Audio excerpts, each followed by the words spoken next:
Hey guys, we're back on our Moffat Beach project, and today I wanted to take this opportunity to talk through formwork, what it is, why we use it, because it's quite an expensive way to build in residential construction. Formwork comes into play really dependent on the type and the style of building you have, and generally the reason that formwork is used is because people want to get big spans. They want to, like concrete can span over large openings, it doesn't need a lot of support.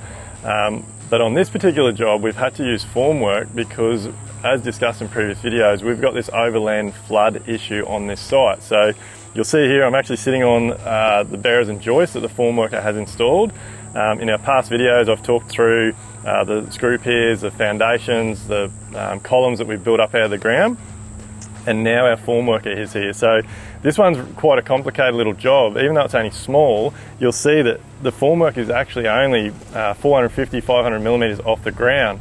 And that is to give us that cavity under this part of the building so that when we catch all the water from the surrounding properties, it can actually run under this building, down between the two houses and out to the big stormwater drains in the street.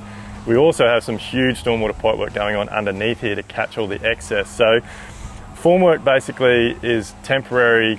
It's a temporary structure. There's all types of formwork. There's formwork that's called bond deck. There's temporary formwork. There's PVC formwork. We're using traditional formwork here, and the reason we're using that is because you get the best finish. So what actually happens? So we've gone around and we've set up all the heights. We've obviously built these piers that have been set up to the bottom or the underside of our finished suspended slab. When we say suspended slab, which is generally why we would be using formwork, it's because this slab here is going to be suspended on top of our column. So we're basically building a small bridge, and the concrete slab will be suspended between the piers that we've already put in place. So the formworker comes through, he basically sets up all his bearers. So bearers, when you're talking about formwork or even timber framing, they're the larger structures or the larger pieces of timber that support everything else. So they go in first, they're put in at a lot wider centres, and then they come through and they put what we call joists on top of the bearers. So the joists run in the opposite direction to what the bearers do. As you can see here, they're spaced at a lot closer centres, and they're spaced out so they can support the form ply. Then you'll see here the formwork is starting to get to it now.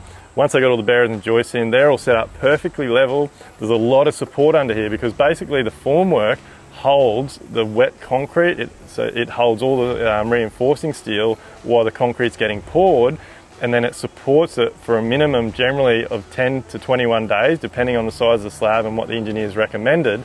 And then that formwork gets taken away and the slab supports itself. So we got our bearers, we got our joists, we got our form ply.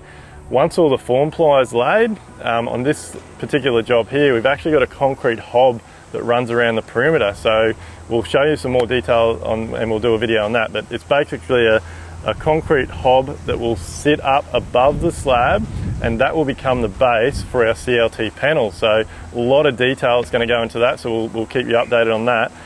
But basically, once this form ply is laid, our guys can come through and lay all the reinforcing steel. So the reason that this type of construction is so expensive is it's a whole other trade. So if this was a traditional slab on ground, the formwork is not required. So it's a whole trade that has to come in, it has to be scheduled into the project, and it's quite a big cost to do formwork.